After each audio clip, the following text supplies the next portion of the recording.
Today, I would like to talk about Superfunds, which are lands in the U.S. that have been contaminated by hazardous waste and identified by the EPA as candidates for cleanup because they pose a risk to human health. And though the 2016 presidential election may be more toxic to the people of America, the chemicals in the Superfund sites still need to be addressed. The recent water crisis in Flint, Michigan has brought the EPA under scrutiny, so it's time we look at how the EPA solves hazardous waste crises in the U.S. The origins of the Superfund program date back to the ironically named Love Canal disaster in 1978. The Hooker Chemical Company had dumped toxic waste in an empty canal near Niagara Falls, New York. When the water level rose, hazardous waste materials contaminated schools, basements, and public areas. A state of emergency was declared, leading to the Comprehensive Environmental Response, Compensation, and Liability Act, passed in 1980. The act created a Superfund program and a trust fund to finance cleanups with congressional appropriations and funds from petroleum and chemical taxes. In 1983, the National Priorities List was created, and this was a list containing the most heavily contaminated sites in the U.S. And this program has been incredibly beneficial for the American public. In fact, job training programs have provided over 10,000 new jobs in environmental science and public health. The program has also repopulated old Superfund sites, which now support local businesses that, according to the EPA, employ more than 89,000 people. Now, this may not seem like a problem at first glance, but there are still major issues underneath with the cleanup projects that have recently surfaced, and many Americans are still being exposed. It is like looking at the mac and cheese bowl at the pit, but then when you open the pot, you find yourself face to face with what appears to be a frat house toilet. Today, there are 1,323 sites on the National Priorities List, and get this, only 391 have been deleted since the start of the program. This means that the 11 million people living within a mile of a Superfund site are still being exposed to harmful chemicals. In essence, we have as much control over our environmental situation as Bernie has over his hair in an F3 hurricane.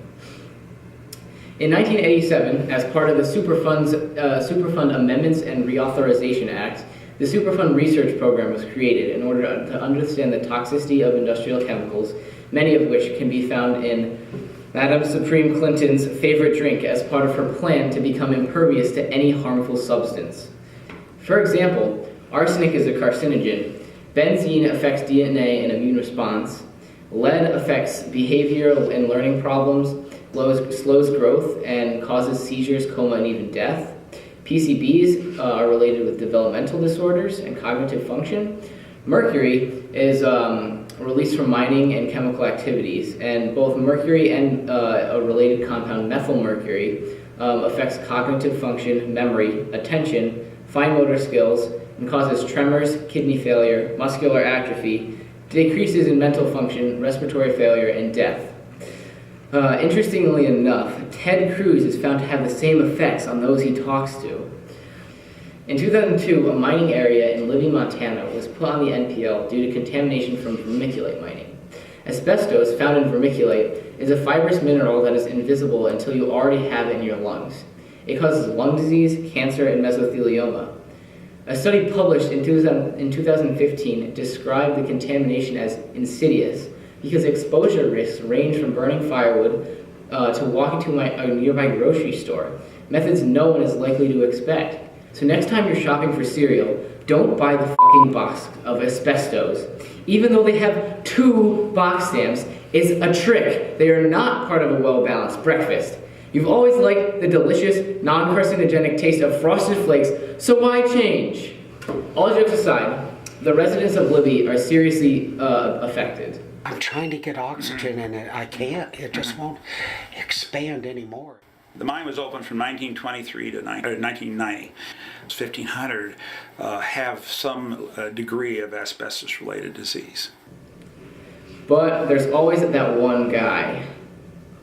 Asbestosis is not near a major. There have been people that have died from it, don't get me wrong. There's not people falling over dead in their yards and laying around dead on their streets, or, people just gasping for breath.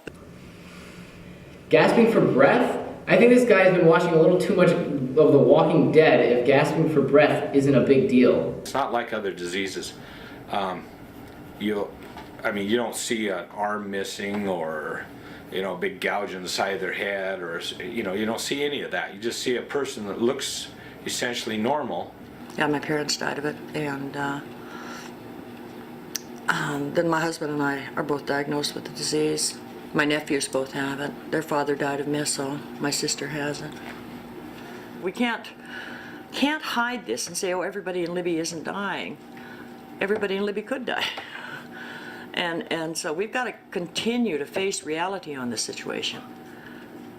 Yeah, it's a real tragedy. So if anybody says, oh yeah, I wish they'd go away and this isn't a big story, it is.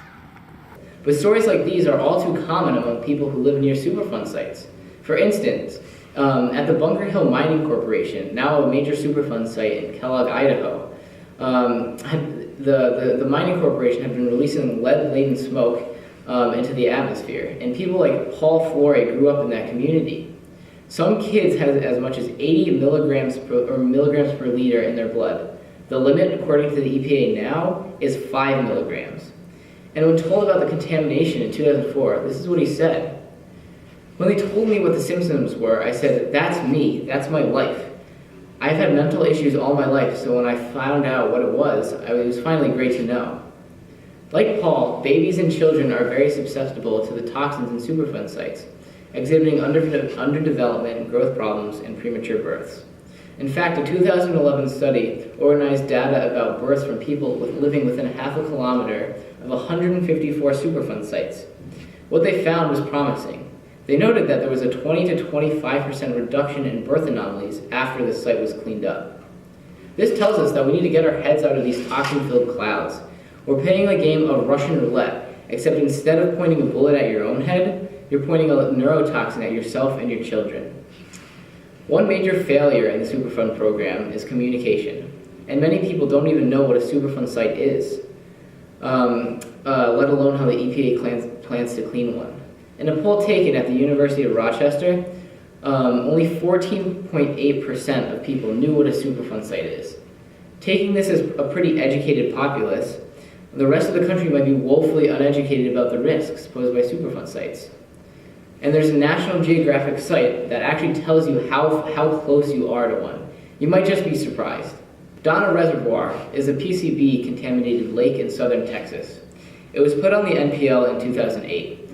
However, the results of a 2016 study conducted in this area revealed that many locals were not well informed. Some didn't know what contaminated the water, and many people still caught fish from the reservoir. Fish tested contained 339 parts per million of PCBs. The safe limit is 1.4 parts per million. If you equate this to sugar and its recommended value, you would have to eat 1,300 peeps per day to consume this amount. No one wants to eat 1,300 peeps. It's clear that the EPA is not communicating effectively with the people in communities affected by superfunds. Even though the EPA has an entire program dedicated to community involvement, the real story is slightly different. An 8-year study conducted by the Journal of Environmental Management assessed the state of public participation in the EPA. Only 44% said they received the information they wanted from the EPA, and most didn't contribute any personal information about what they wanted to see through the Superfund cleanup either. And the most intriguing result of the study was that more people who were more informed about the EPA's actions were more satisfied with the cleanup procedure for the Superfund near them. This sheds light onto a pressing issue for the Superfund program: support and funding. While we have observed major successes, the program has ran into some serious trouble getting the money it needs to clean up sites. For example, the Superfund tax on oil and petroleum ran out or petroleum and chemicals expired in 1995, leaving funding up to a combination of a general tax and settlements with companies that started the problem in the first place. A Government Accountability Office paper studied the trend in funding from 1999 to 2013. Federal appropriations declined from $2 billion to $1.1 billion, leaving the Superfund program left with a record low number of staff. But toxic waste doesn't care how well we clean it or if we're ready to clean it, and the decline in funding is delaying projects. The national priorities list increased from 1,054 to 1,158 in this time period, but completions declined 37% and constructions, like physical modifications to the environment, decreased 84%. In 2013 alone, the Superfund program could not pay for 22 out of the 30 projects that would cost $101 million. And EPA officials only expect this trend to continue. Funds from previous projects have to be deobligated to start new ones, leaving half-finished sites still able to pose a health risk. And if you didn't already think New Jersey was a shit show, I want to note that over 25% of the money spent on Superfunds was spent only in New Jersey. So obviously, Michael Sorrentino isn't the only situation on Jersey Shore. Because people are so unaware of the Superfund program, it rarely gets brought up in Congress unless a major crisis like the one in Flint occurs. Some stagnancy in policy and funding changes comes from institutional ideological gridlock between Republicans and Democrats. But yes, the EPA does need to be evaluated in how effectively money is spent. There are major problems concerning how the organization is far too strained in its responsibilities given its budget. And this may be a larger issue with environmental regulation itself. The number of environmental bills proposed in Congress has decreased more than the popularity of silly bans, even though we have scientific proof that new problems require new solutions. If we want change, eliminating the EPA will do little to help us. We as a people shouldn't let companies who dump toxic waste dictate our health and well-being. But other people see it differently. Would you eliminate any departments? Oh, absolutely. Department of Environmental, I mean, the DEP is killing us environmentally. It's just killing our businesses. Well, we can't really argue with this because it doesn't exist. But let's take a closer look at Trump. He, according to respectable sources, has very small hands, a sign of developmental problems. He also has a very limited vocabulary, indicative of cognitive problems as well. These are both symptoms of Superfund chemicals. Trump lived in Queens. His address is less than 4 miles away from one site, and 10 other sites are found within a 10-mile radius. I see the cogs working in all of your brains. Trump must have been exposed to the neurotoxins like the Mad Hatter from Alice in Wonderland, and I guess the end result is the same, because both are lunatics. Thank you.